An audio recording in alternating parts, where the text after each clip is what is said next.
Africa Agency in Nuclear Field. This call is now being recorded. Yeah, so I know most of you might be wondering why choosing to discuss this topic, but it's of importance to we all, especially those in the nuclear field. Africans in general were lagging behind in so many ways, because in most cases you see that, especially in the international organization, we don't have representation or key African that will be participating in key decisions to take decisions that will affect the continent and even the world at large. So in most cases, most of the decisions are taken and then we're being transferred to, okay, you just take it. I think the only country which is that have tried in a little way to even have a nuclear weapon, which is South Africa. Out of one or two things, they decide to drop it down because Africans have been looked down on in so many ways. So we decide to look for someone that can be able to do justice to this topic. And we happens to get someone who is vast in this area, none other than Daniel Ajudeonu. Daniel, please permit me to read a little about his biography because he's so vast and he has done so many. He's part of his biography is so much that I just need to read it out so that we can understand why we need someone like Daniel to be able to do justice to this topic. Daniel is one of the team members of the international student of young and international students, stroke young students that in Panguas, focusing on partnership and leadership, leading the African project for nuclear disarmament and peaceful nuclear application. He's also involved in the European Leadership Network and the Young Generation Leaders Network. While working as an independent project manager, as a consultant, Daniel served as an ambassador for the 10 billion, a global initiative addressing global challenges like peace, climate change, and human rights. He founded the Hill Career Consulting, providing career development and educational consulting service. He previously was the future generation. He previously was a what? Future Generation Global Ambassador for the Future Generation Commission for Wales and Foundation for Tomorrow. Daniel is an alumnus of Dinkins Business School in the United States Institute of Peace and Geneva Center for Security Policy. He's also a member of the Black Excellence Society.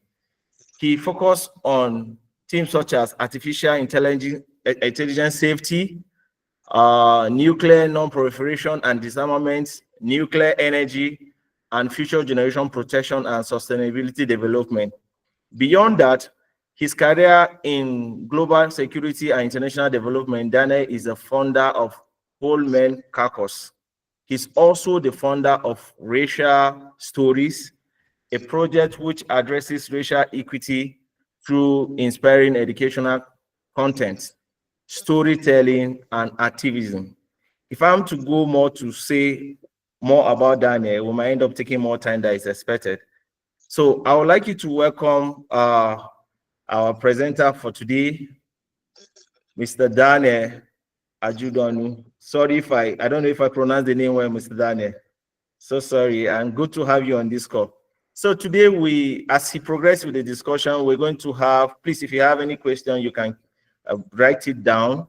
Then at the end of his presentation, we'll be taking questions. Then he can now do justice to the question. So please, we beg you all to, if possible, put your phones on silent or put it in a mute so that will not disturb the presentation. Please, Mr. Daniel, the floor is yours, sir. All right. Thank you very much, Emmanuel, and the entire Nuclear Africa team. I'm delighted to be here today, and it's a pleasure to be, speaking on this very important topic, and grateful to the audience from all over the world joining, whether it's morning, afternoon, or evening. In your current location, thank you for making it. Just a few clarifications before I proceed. My roles are leadership team member at International Student Young Progress, where I coordinate external partnerships and lead the Africa project, which is focused on nuclear disarmament and peaceful nuclear applications, specifically capacity building for young Africans within that arena. And also, I am a member of the European Leadership Network Next Generation Advisory Committee for the um, multi-year project on protecting the Non-Proliferation Treaty, where we are trying to develop recommendations for the next MP2 RefCon, which is coming up next year. And I'm also a member of the Younger Generations Leaders Network on Euro-Atlantic Security, amongst others, as Michael has mentioned. I just had to clarify some because I observed that Emmanuel rather, made a few errors. And yeah, also very important to note that I'm speaking today in my capacity as an individual and not on behalf of any of the organizations that I Yeah. represent. Thank you very much. And I'll be pleased if we could go to the first slide. Thank you very much, Manuel. And Okay.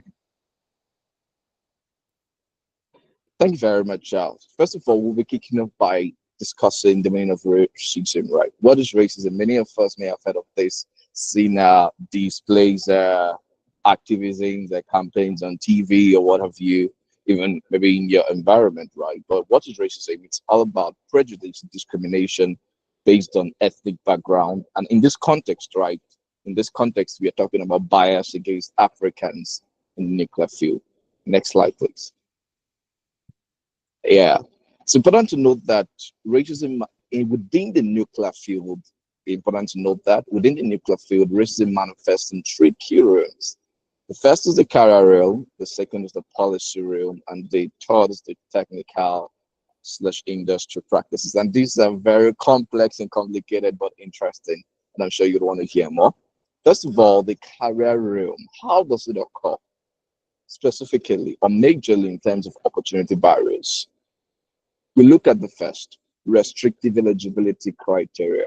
We find out that within the nuclear field, there is a very, very regular occurrence that hinders inclusivity, especially of the global south population, of course, which Africa is amongst, from participating effectively in career opportunities within the field. And the first is citizenship requirements.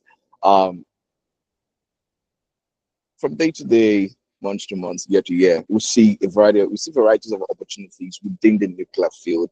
You know, they pop up on our LinkedIn or what have you, various professional networks and Slack or what have you. But you find out that as an African, especially from the global south, you know, you cannot ask them because it requires you to be a citizen of a particular country in order to be eligible. And oftentimes, these countries are countries of the global north. That is citizenship requirements. This other is a geographical limitation. How does this occur? Specifically, we see that majority of the opportunities within the nuclear field, especially when they are not virtual opportunities, when they are in-person opportunities, they tend to be implemented in inaccessible regions, or rather regions that are not easily accessible for people from the global south.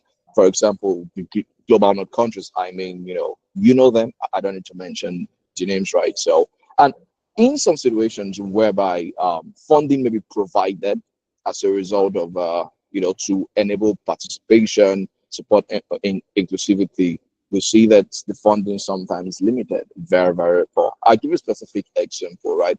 We can have capacity building opportunities in countries that are far away in some global north countries, right? And in as much as travel funding may be provided, what funding may be provided for may be restricted to just flight and accommodation.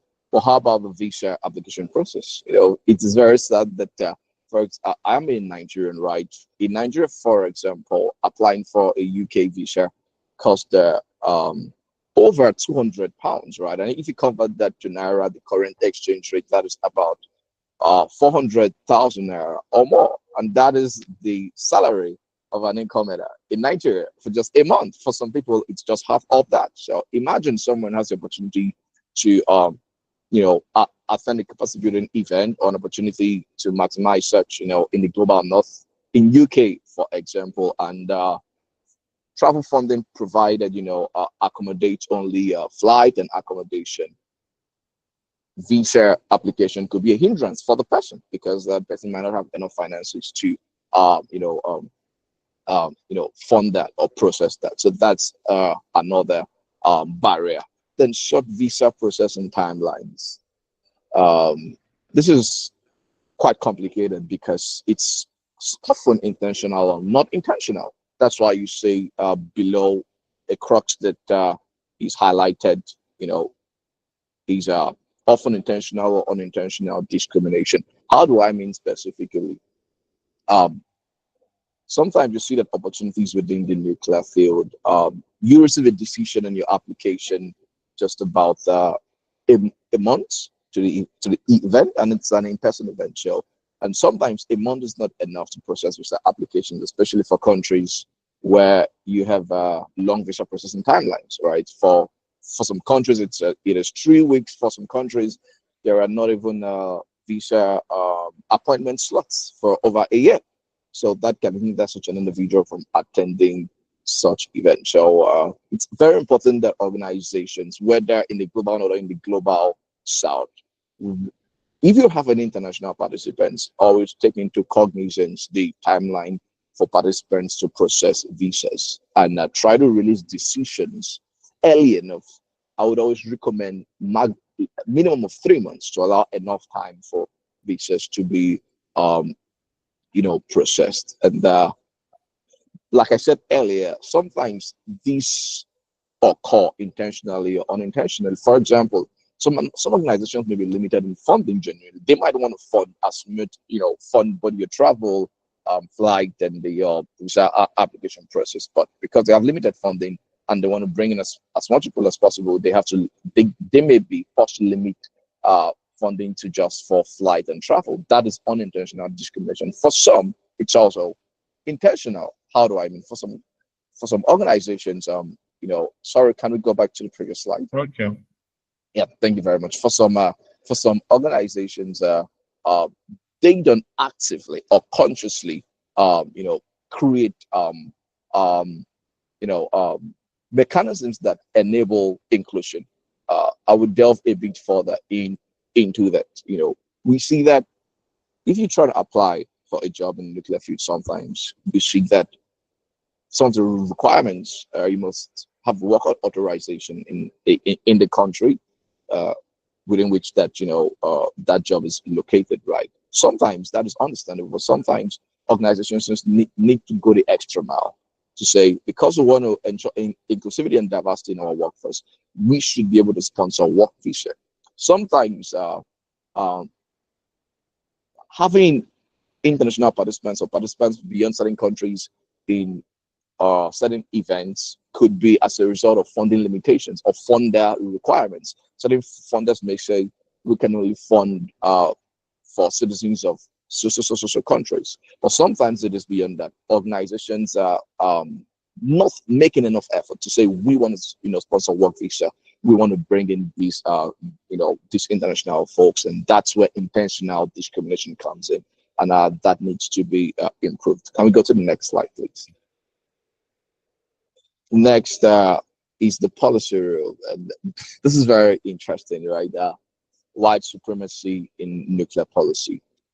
Um, it is no news, right, that majority of the policy processes within the nuclear field are dominated by the global north for several reasons, several reasons, and that part of that is travel barriers, right? Travel barriers, for example, the visa restrictions I talked about earlier, limited funding, limited travel funding opportunities, and stuffs like that.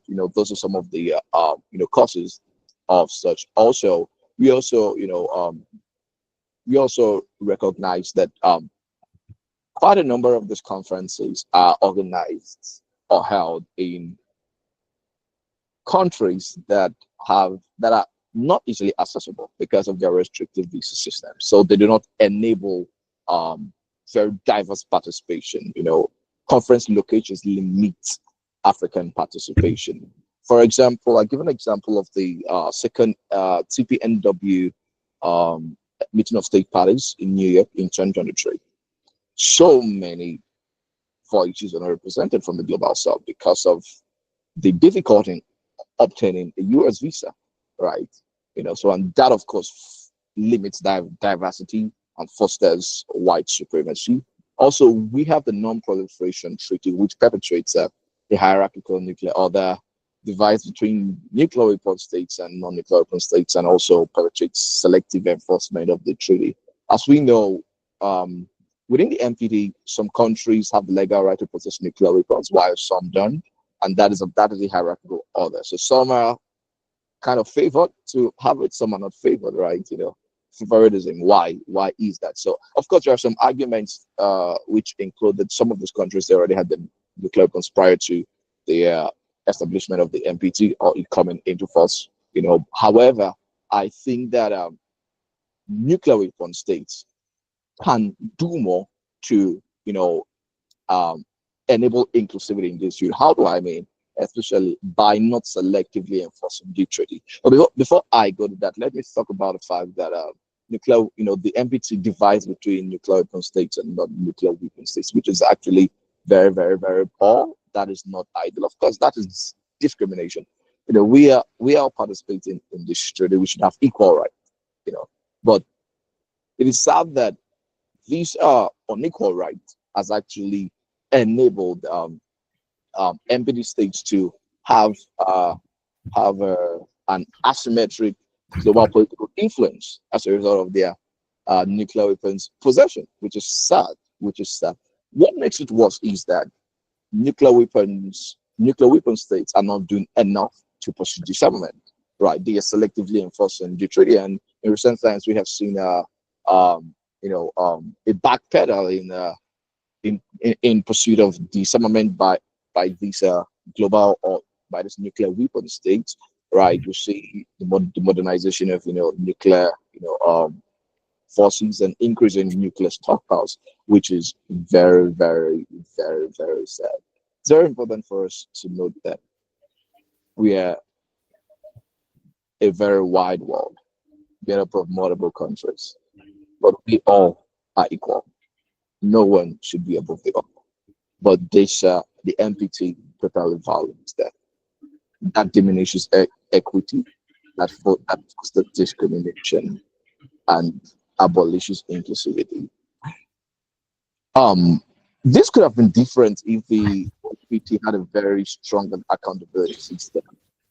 Sure, interestingly, the NPT review conferences was like, or the NPT review conference is a way, or ideally is should be able to provide some form of accountability measure, right? But it's sad that in recent times the regime has become very, very weak. The last MPT RevCon, there was no outcome document, which is very, very, very, very sad. So that way, we have nuclear weapon states not pursuing disarmament, not fulfilling some of their obligations, right? And they continue doing that without any form of accountability. Nothing happens. That is very, very sad. That could have been different if the empathy had a very strong accountability system. The RevCon ideally should should be assessing the implementation of the MPT agreements by member states, but it has fallen short of that largely. Can we go to the next slide, please? The technical rule. This is sad, very, very, very sad. Historical exploitation. Example, nuclear testing in Algeria during the colonial era. Before I proceed, it's very important for us to note that nuclear testing occurred in Algeria during and after the colonial era, right? Between 1960 and 1966, a whole lot of tests were carried out on the Algerian soil, right? And Algeria gained her independence in 1962. So, despite the fact that the colonial era, that the majority of nuclear tests were carried out, just spans 2 years, 1960 to 1960, a whole lot of damage was done. Each day, radioactivity, you know, is actually still being observed with the um, environments where some of these were carried out. Some of these nuclear tests were carried out, and has been done in terms of environmental remediation, victim assistance, and all that. Interestingly, in 2010, the French government passed a law which would enable compensation for victims of nuclear testing in Algeria. But sadly, in 2021, in a report by Global Zero, right, or in a publication by Global Zero, it's actually identified that only one of the 545 people who have been compensated as victims of nuclear testing in Algeria, actually an Algerian. How did that occur? I'm like, what is going on here? That is very sad. That is very sad. The French government needs to do more in order to make it up to the Algerian population. Talk about the environmental consequences that the testing have actually caused. Talk about in terms of the water, the air, and the hampered productivity of the soil in that region. And it's even sad that till today, some of the sites of the nuclear testing are still classified, right? Though there begs a question: is it possible that people might be inhabiting places that such tests, occurred, which is very bad, has dire health consequences. Also, we talk about within the technical realm and historical exploitation, uranium mining impacts on African environments. In Shinkolobwe in DR Congo, of course, majority of the uranium that was used to produce the first ever atomic bomb used in 1945, the used in Hiroshima and Nagasaki, came from Africa, came from Congo. But today, what is the fate of that environment? Although the DR Congo government has actually, prohibited mining in that environment, but the radioactive effects are still very, very, very much, terrible. The mining company that was involved in mining uranium, how much effort have they made in terms of environmental remediation? The countries involved, how much effort have they made? It is very, very sad. More need to be done. Talk about the ecological consequences. Very terrible. And of course, this is clear disregard for the local population. I can do whatever I want. I don't care how it comes off as to them. I don't care the consequences of my actions on them. That is sad.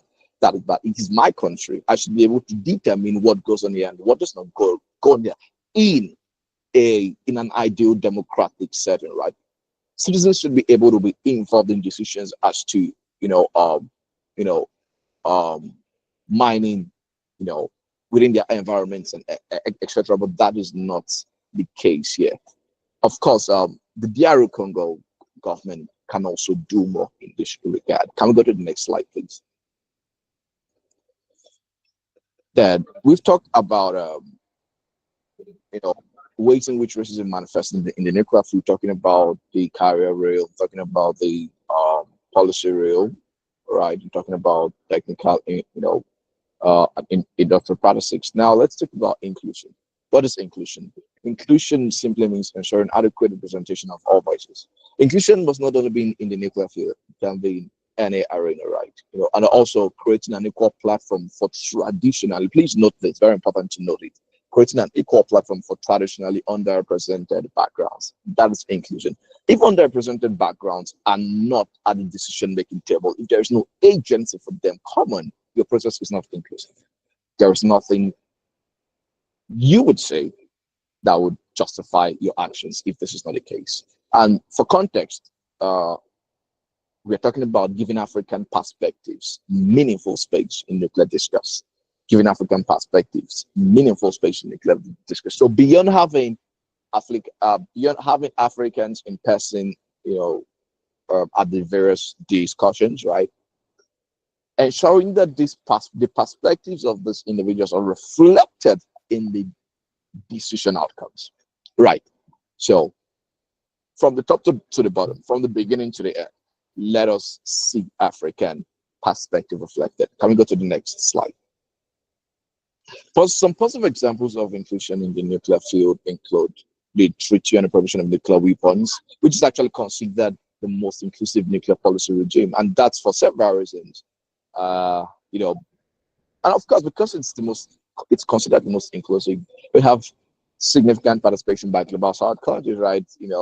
Majority of global south countries prefer the TPNW to the MPT. Why? Because the TPNW doesn't discriminate like the MPT, right? It addresses concerns of marginalized communities, not just countries, but also environments that have been impacted by nuclear testing and nuclear related activities, right? It also, promotes total disarmament and, gives create measures for victim assistance, environmental remediation. These are very key.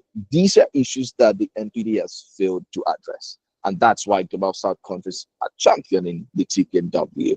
And this is, of course, the way to go for the nuclear community. Yes, there have been some tensions between the TPNW community and the MPD community, specifically between you know, um, nuclear weapon states and their perspectives on the TPNW and vice versa, right?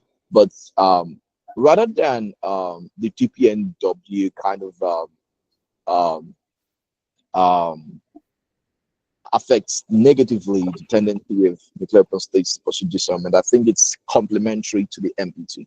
So I think nuclear weapon states should not see it as alien, but as complementary. And nuclear weapon states should be considerate and take conscious efforts to actually do more in terms of pursuing disarmament. But the crux here is that despite the fact that the TPNW is super inclusive, loved by non-nuclear weapon states, there's a question, and this is a long-term consideration. Will the conference locations be a potential limitation in the long term? The first TPNW MSP was held in Vienna. It's not very super difficult to access Vienna, which is cool. But the second TPNW MSP was held in Kiev. It was super difficult for many people to access to obtain visa. So, despite the fact that TPNW may be quite inclusive in the long term, if we keep on having MSPs in countries or in regions or countries that are not very accessible by global south countries and citizens, that can hamper the uh, inclusive tendencies and the potential of the TPNW to foster a more inclusive and diverse uh, nuclear field. Yeah, can we go to the next slide? Uh, while TPNW is an example of African, or rather inclusivity in the nuclear field, there are also other fields in which we have seen examples of inclusivity, examples of adequate representation of Africa and the global south, which should actually be copied by the nuclear field. Let me put it that way. One field is climate change. We saw Egypt host COP27. Also, we see Africans leading international climate organizations. For example, the CEO of Climate Investment Fund is a Nigerian and African. CEO of Sustainable Energy for All, Damilola Gumbe, is also a Nigerian. Right? These are global South citizens, African citizens at the helm of international affairs in the climate change arena. Also in the field of economic development at the World Bank, we've had people like Arima Ode as vice president, also Obi Ezekwesili as vice president, also at the World Trade Organization, currently a Nigerian and African, someone from the global south can go to country as director general. We need to see more of that in the nuclear field. But I would also provide further context on that in the next slide. Can we go to the next slide, please? Yeah, we see that, despite the fact that we need to do more in terms of inclusivity in the nuclear field, right, in order to combat racism and discrimination, right, there are also some examples of successful African representation. But there are outliers. It's limited. It is very slim. Some of these examples include Dr. Adedeji Abel, who's director, deputy to the High State at UNODA. Also, Dr. Hassan Abel, who was the former executive secretary of the CBTO, that's Comprehensive Nuclear Testament Treaty Organization, right? Those are examples. Also, I would recognize the fact that Ghana is going to be the current. Ghana would is going to be the current. Oh my God, my English. Ghana is going to be chairing the third MPT prep run, right, ahead of the 11th RevCon next year. So, sometime this spring, Ghana is going to be chairing the MPT prep, which is cool.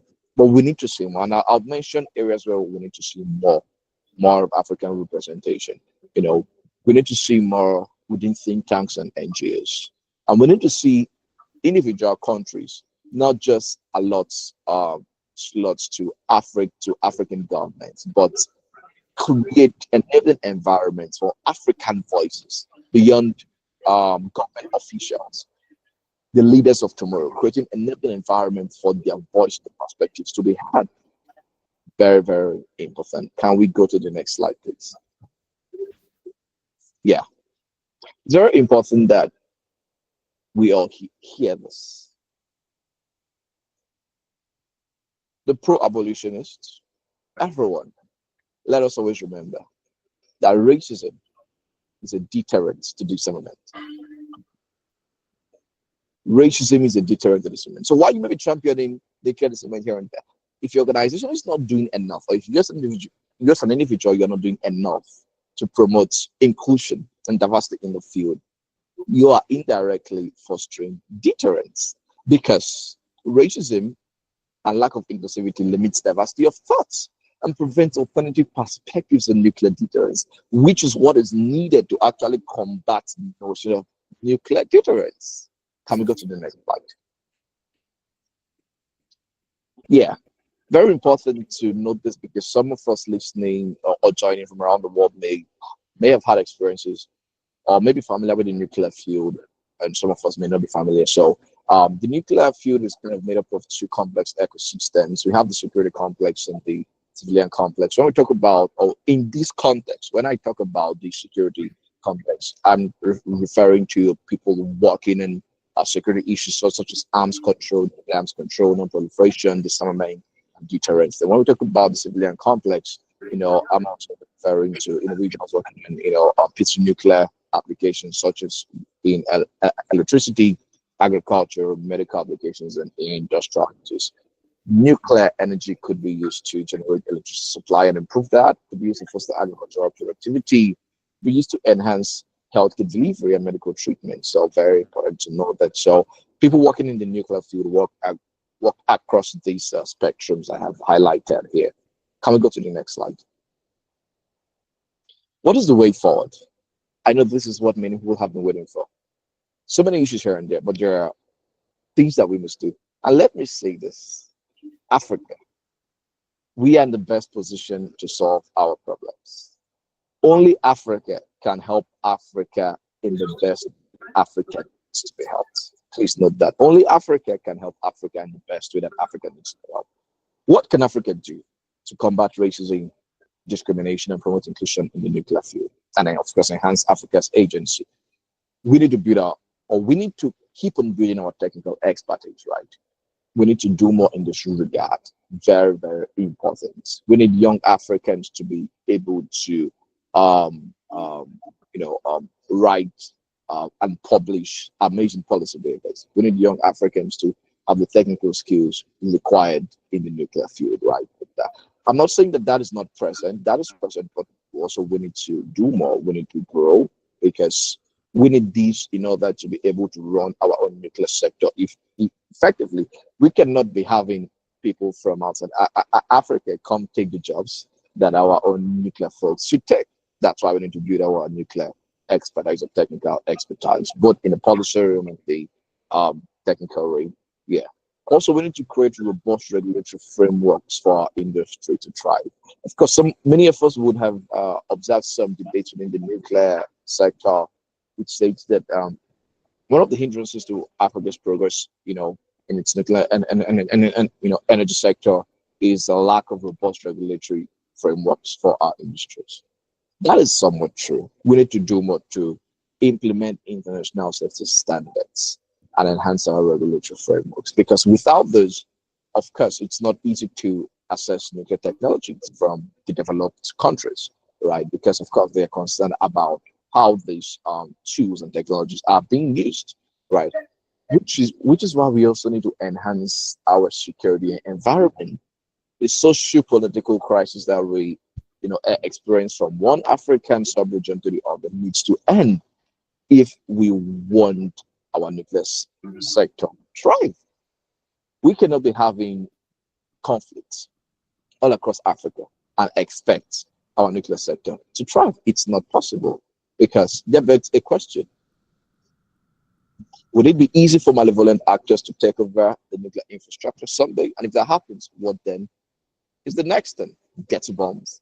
What is the consequence of the African population? We need to do more in that regard, which is why our regulatory frameworks needs to be enhanced and meet international standards. Also, we need to establish talent pipelines for early career professionals, such as fellowship.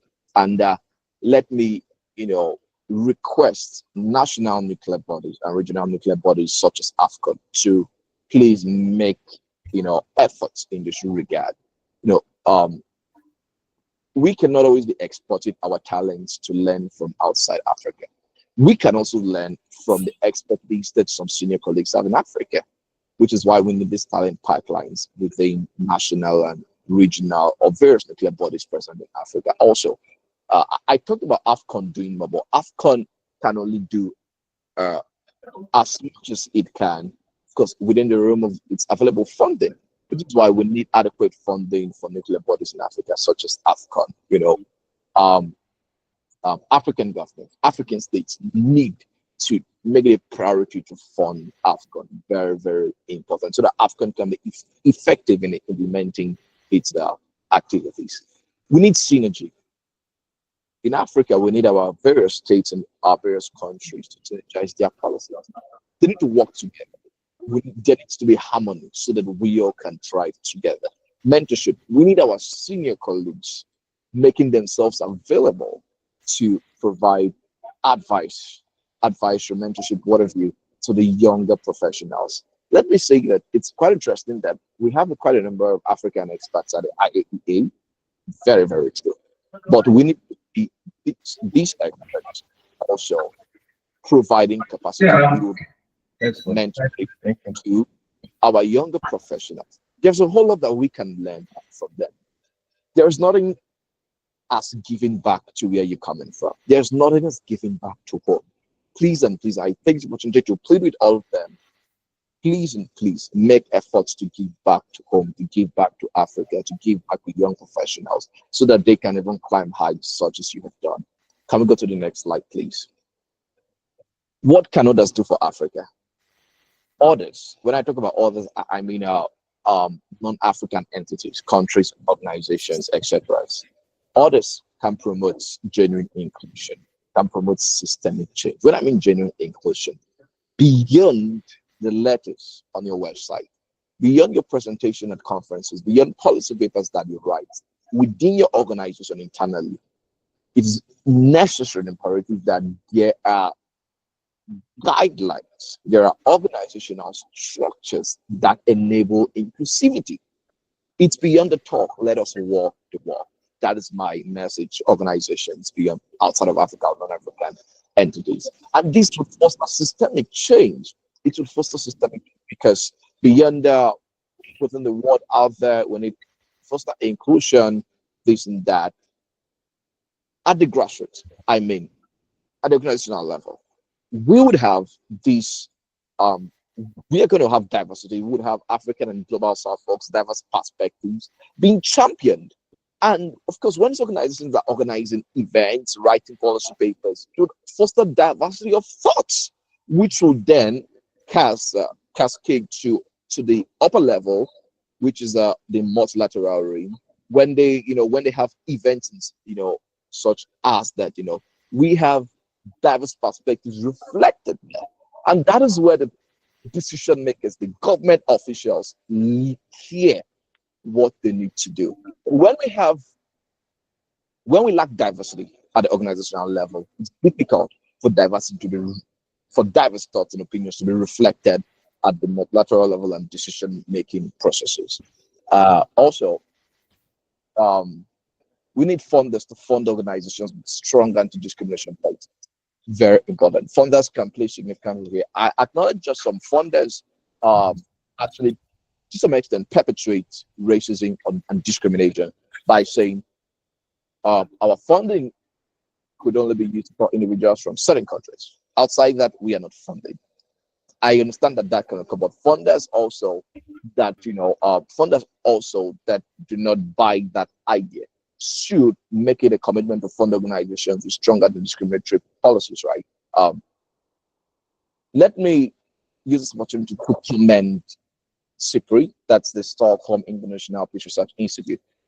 I was a participant in their armament and disarmament Summer School program some years back. It was fantastic. One of the staffs told me that we make we make efforts to ensure that our events are highly representative of the entire universe. You have people from Africa, South Asia, the global north, everywhere. That is what needs to be done. Organizations need to learn from that. Very, very important. Of course, such policies, such efforts for foster or support African African participation, right? And it empowers diverse global voices. I myself, as an alumnus of that event helps me to broaden my expertise, right? Network with new folks, and it enhanced my professional development. And that's why I'm able to give this presentation today. It has empowered me as someone from an underrepresented region. Organizations need to remove background-based barriers to accessing opportunities. Very important. Very important. Like I said earlier, for some organizations, the funders may be the ones fostering those background-based barriers. But for those organizations that it's not funders fostering that, they need to have policies around this. Organizations need to commit to say, regardless, we must have representation from the various continents of the world. We are going to make the efforts to achieve that. Very, very, very important. If organizations want to do this, they can achieve this. Talent pipelines, organizations need to do more in developing talent pipelines, fellowship programs, conferences, workshops, and all of that. Very important because it helps build talents within the field. Then work visa sponsorship, which is kind of related to background-based barriers. If as an organization you are truly committed to inclusivity in the nuclear field, you should be able to make the effort to sponsor work visas.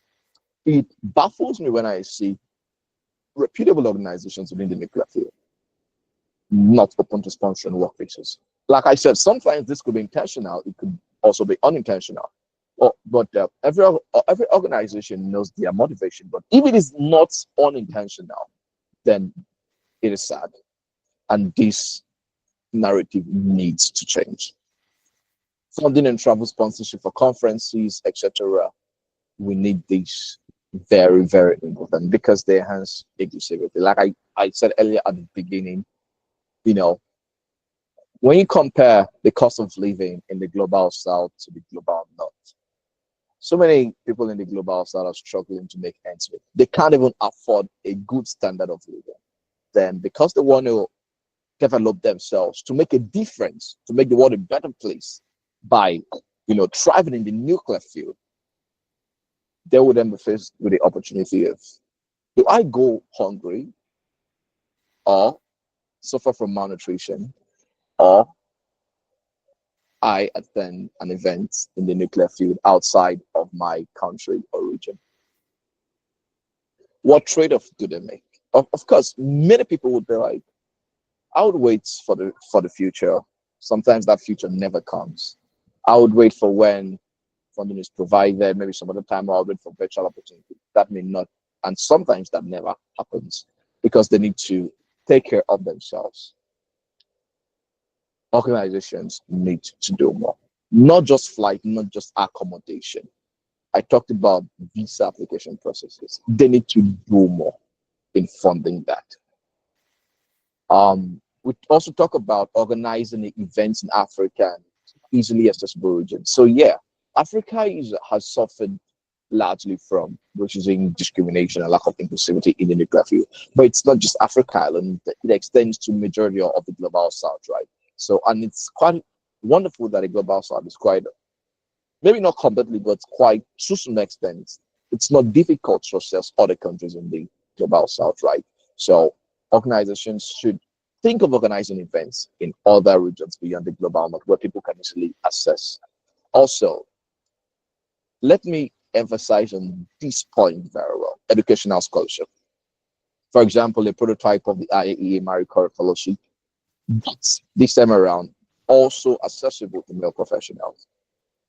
Um, the female folk, women and girls, have suffered disproportionately from gender related discrimination, abuse, etc. But I tell you that if we as humanity can do more to bring up the male folk or the male child in the right way, we would see less of abuse towards the female folk. So when we are trying to promote um, women inclusivity, let's try to ensure that that does not affect the male folk and the ability of the male folk to develop and to also reflect inclusivity in their various that or in their various lives and endeavors.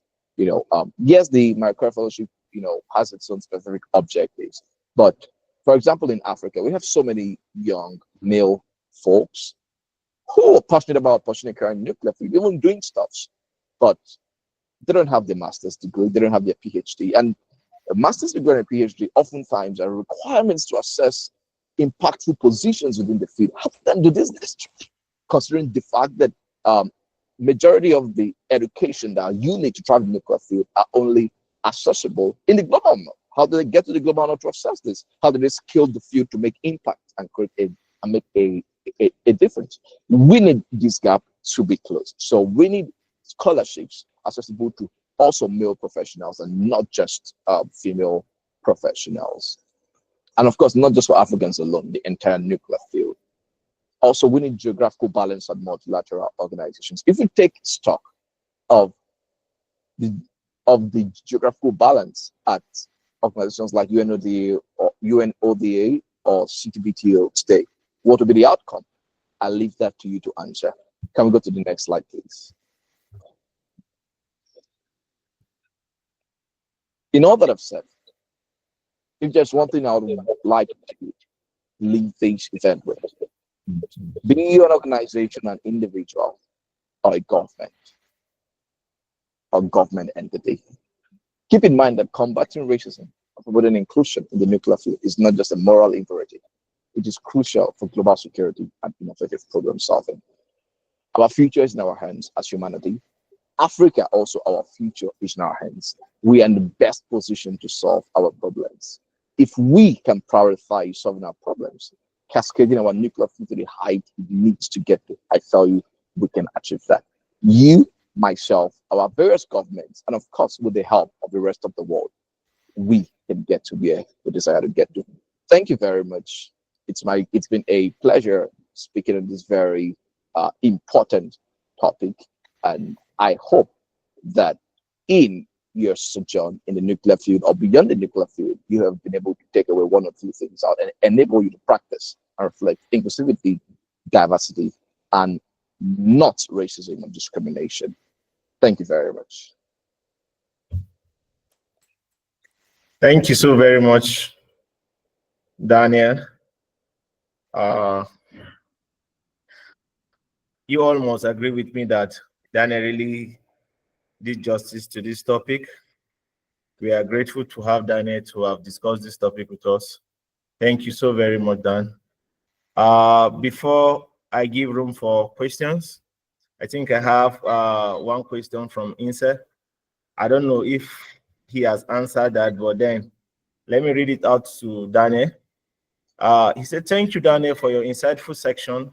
Given the lack of representation of Global South, in what way can the agency be enhanced for this underrepresentative voice, particularly through local or homegrown solution? Thank you very much. Yeah. Homegrown solution is all about we being the agency of our own future. And how can that occur? I talked about national borders playing a role. I talked about African, one of the regional borders playing a role. I talked about seniors within the fields, right, offering mentorships to young people.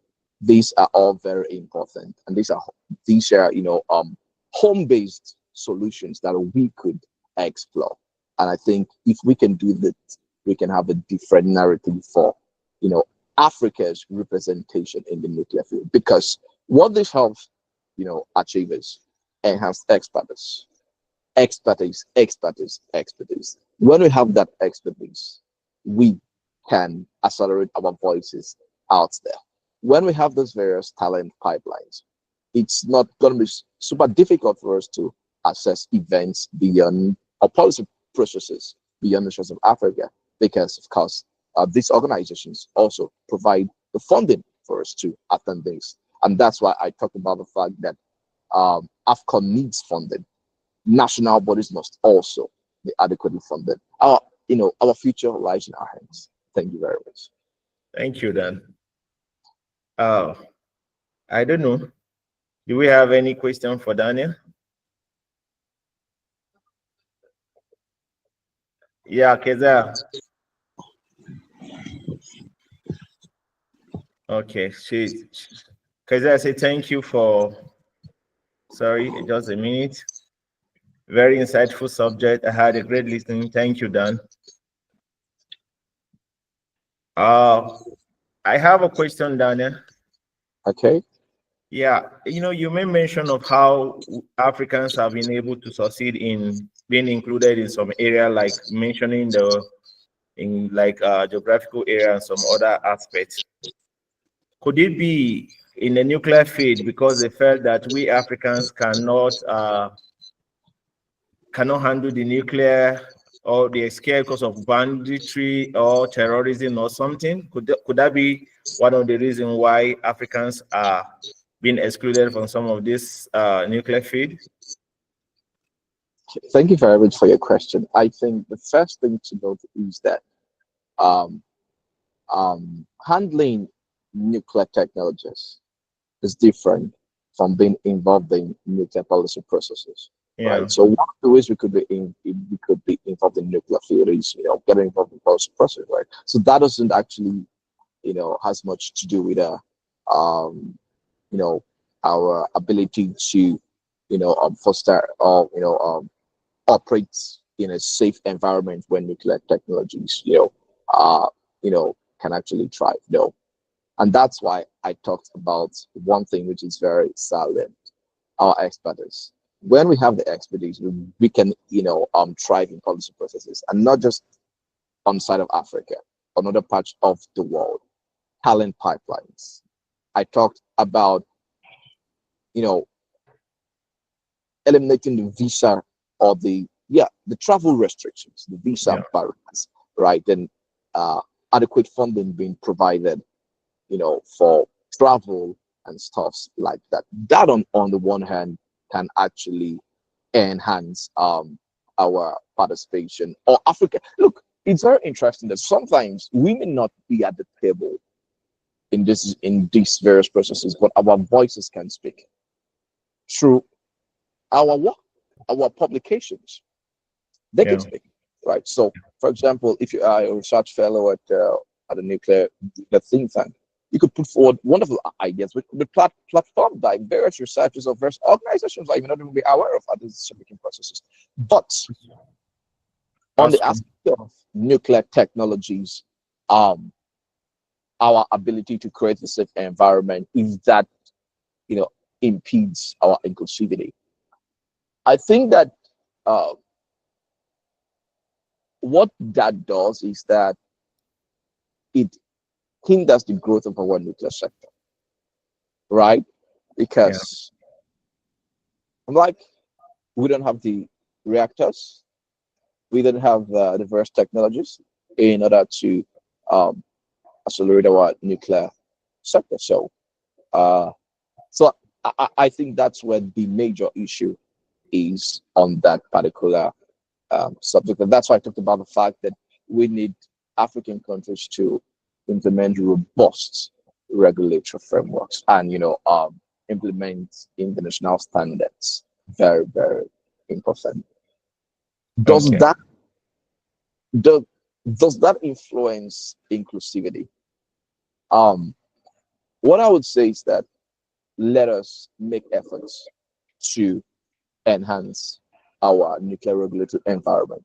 Then we can try. Thank you very much. Thank you.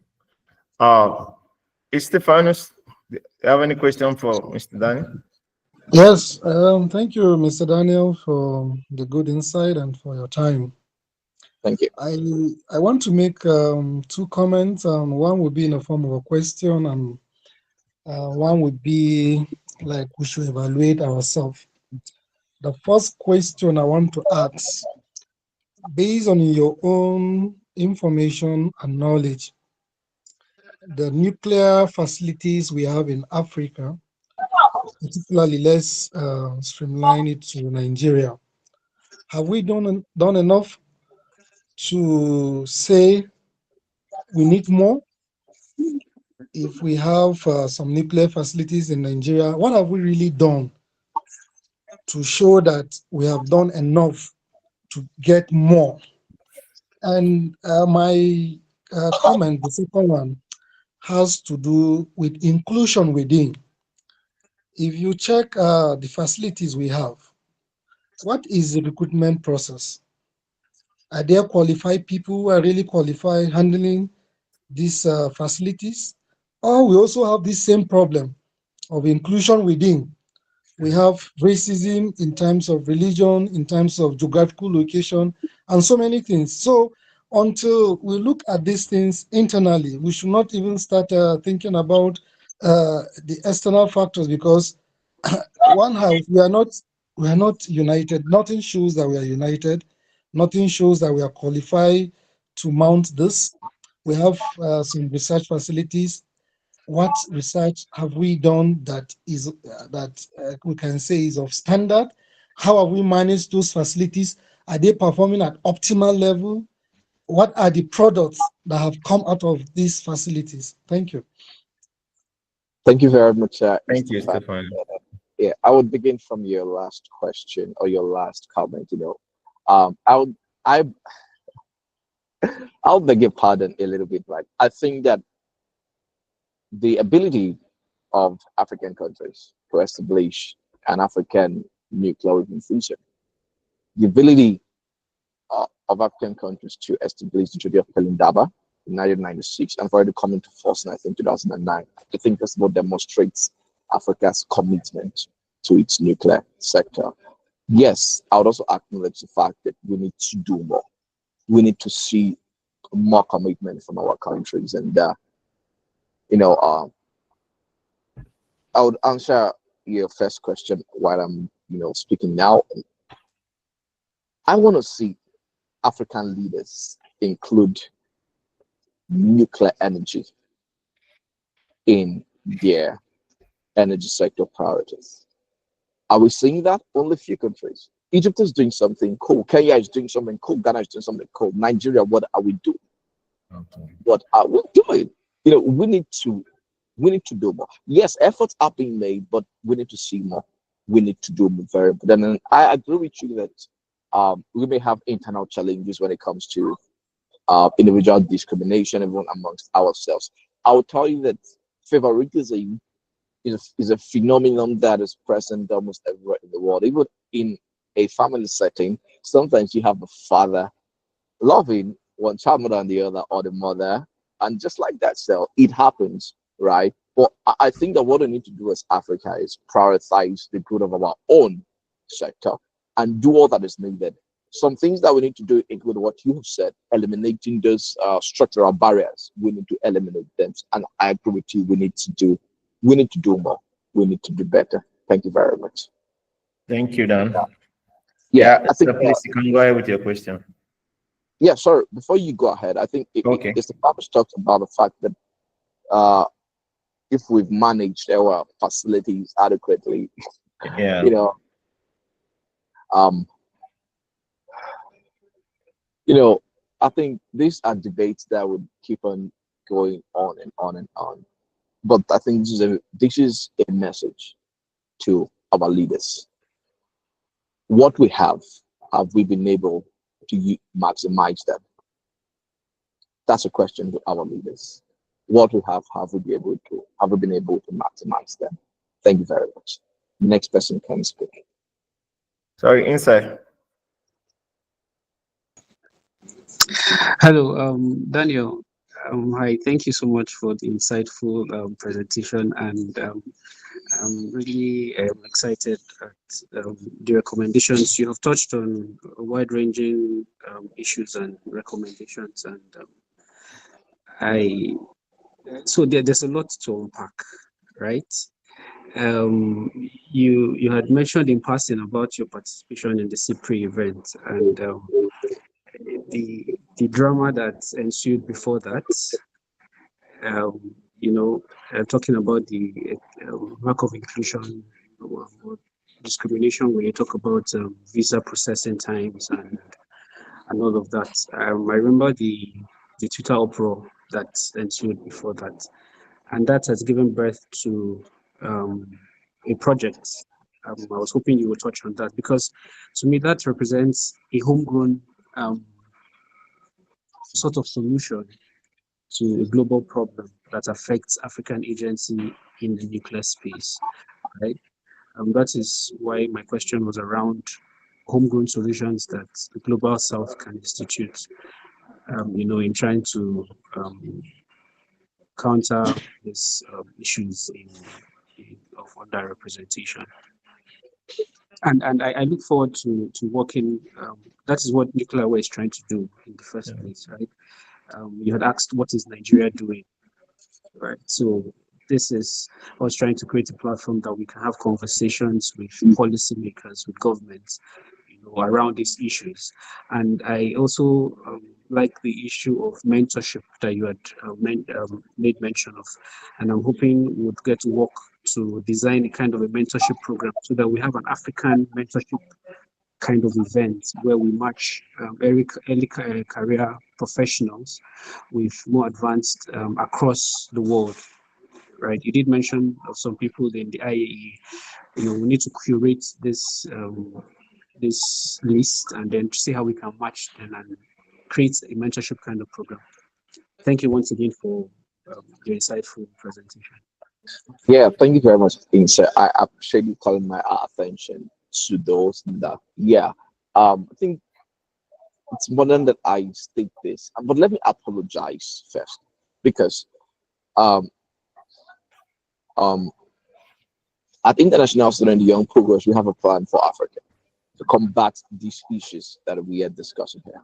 And that project is currently underway, and we are at the very last stages of implementation, right? So within the coming months, you can expect to see us roll out activities for the Africa project that ISYT. So apologies that that hasn't been implemented yet, but we are at the very last stages. And these issues that you have raised, mentorship, capacity building, etc., building policy expectations, social expectations, that project, or this project that ISYP, deals with this variety of issues. And I'll be very glad to to work together with you guys, going into the future to tackle some of these issues. And I'm going to be in touch with you guys and on details on regarding the Africa project to see how we can also explore areas of collaboration. Yeah, cheers. Yeah. Thank you, Dan, for that. We look forward to that. We also have another question from Kenneth. Say thank you, Mr. Dan, for the insightful section. We are they platform for young aspiring nuclear scientists to nurse their ambition, thereby translating into key actors in the field in the nearest future. We also have a second question. We say also, are there scholarship and opportunity to look out for? A pointer to such could help myself and others out there in seeking further knowledge in the field. I totally agree with you, my brother. I think Kenneth, right? Yeah. I totally agree with you. The scholarships are very important. So let me use the opportunity to speak to whoever is watching right now. If you're in a position to play a role here, the world, just Africa alone, needs scholarships accessible to male folks to pursue graduate studying the nuclear field, not just to pay it at the PhD level alone, but also at the master's level. Very important. It will help combat this issue of lack of inclusivity, racism, and discrimination, and engender African agency and increase expertise of young people and nurture brilliant talents in the field across diverse geographical spectrums, right? Then what are the opportunities? There are a variety of opportunities currently. Well, it is sad that we need more opportunities. After MacArthur Foundation left the nuclear field some years back, it devastated so many pipelines we had for talent. It devastated a whole lot of that. And organizations had to limit, what they could use their money for, right? So we need more funders to come into the nuclear field, and also some opportunities that we have for young talents like yourself to nurture their expertise. Our ISRA Africa project, it's going to be, more details will be unfolded soon. Please keep an eye out for that. I would give you some tidbits. Within the ISRA Africa project, you would have the opportunity to meet senior professionals within the nuclear field, have the opportunity to develop expert knowledge on how to write, policy documents, and not just how to write them, but have the opportunity to translate them to your to various actors, within the nuclear space, high level actors. So, like I said, please keep an eye out on that. And then also we have the British American Security Information Council Emerging Voices Network. They usually, hold these research, program annually. I think keep an eye out at the beginning of the year. I think applications usually open. I just hope it hasn't ended. And please try to put in an application. Yeah, this, and it's sad that KAIS, at South Korea, I heard that they've discontinued the program they organized for 4 weeks, right, on nuclear issues. It's sad. Also, I know that Federation of American Scientists, they are organizing a kind of program on open source intelligence on nuclear issues, but that's what I talked about earlier. Please try to explore that. But my recommendation to organizations working across opportunities is please try to ensure that your events are accessible to experts or young people from the global. So that try to provide adequate funding that covers all aspects necessary for these young professionals to travel and benefit maximally from the program. And I would also advise you to subscribe to the newsletters of think tanks that work on nuclear issues, because they usually pop up opportunities through their through their newsletters. For example, the Center for Strategic and International Studies has the PONY program, Project on Nuclear Issues program. Also, I know that what do they call it? RUSI UK, that is the Royal United Services Institute, right, in the UK. They have a project on nuclear issues too, and they organize some research, program kind of. So just keep an eye out, and keep an eye out. And I know that Nuclear Africa has the opportunities in nuclear project, which is fantastic. You guys are doing a fantastic job. So Thank you. I think I would advise you to follow them on LinkedIn, Twitter, so that you can keep an eye out on opportunities that are unfold as time goes by. Yeah, thank you very much. Thank you, Dan. Kenneth, if you look carefully into the message box, you see where Insa shares some of the opportunities where you can link up, and then you get opportunity for funding and then for career growth. So do we have any other question for Dan? No question? So Dan, okay. Okay, Dan, and I say thank you so very much from Kenneth. So from the little that Dan was able to share with us today, I think myself personally, I've gained so much from your presentation this evening. We at Nuclear Aware Africa were trying our best to see how we can bring bring opportunities to young people in the nuclear field, And then other opportunity too, we have people that have explored or got some good opportunities through the Nuclear Aware Africa, and they're doing very well in their various field now. So we continue to look forward to more collaboration, and then we believe that in your own little way, you're going to assist us to see how we can push this organization to a greater height. And then Nigeria as a whole, like Stefano is no more on the call, but I want to let him know that Nigeria is doing well, managing the two facility we have. And then like we'll give example using the Center for Energy Research and Training in Zaria. They are doing wonderfully well, which we believe that if we are represented at the higher level, we can do better than what we're doing now. And then we'll also pray, and then we will work as a team to see how we can bridge the gap. We mentor people. We see how we can also sponsor people to see how they can attend conferences and workshops without missing out in the world at large. So with this, I think we have come to the end of this webinar this evening. Want to appreciate you all for joining. Want to appreciate Kenneth, those that Kezia, Janet, and Nse, Ruth, Stephanus. I think Unjoku also joined, and other people that joined, Umar. Thank you so very much for we please check the message and then join our handles, Twitter handles, Instagram, and then LinkedIn for more opportunities, and then for our next webinar. Thank you so very much, Dan. It's nice meeting you. Yeah. Yeah, thank you. It's been my pleasure sharing insights on this very important topic. Please, if there's anyone that wants to reach out to me, feel free to reach out. My email address, I think it's included in my slides, so feel free to reach out Okay. in time. And I look forward to the possibility of collaborating and working together with you guys to advance your efforts, in the future. Yeah, thank you very much for your wonderful work, and please keep it up. Thank you, Dan. Ruth, do you have anything to add? Absolutely nothing. Thank you all so much for joining. It's been an interesting session as we expected. Thank you, Daniel. Thank you, everybody. Do have a great day. So this will be uploaded to our YouTube channel. Just watch our other spaces.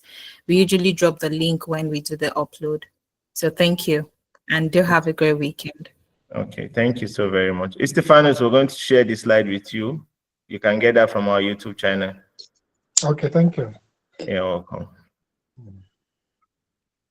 Yeah. Do have a good day. Yeah, bye-bye. Bye.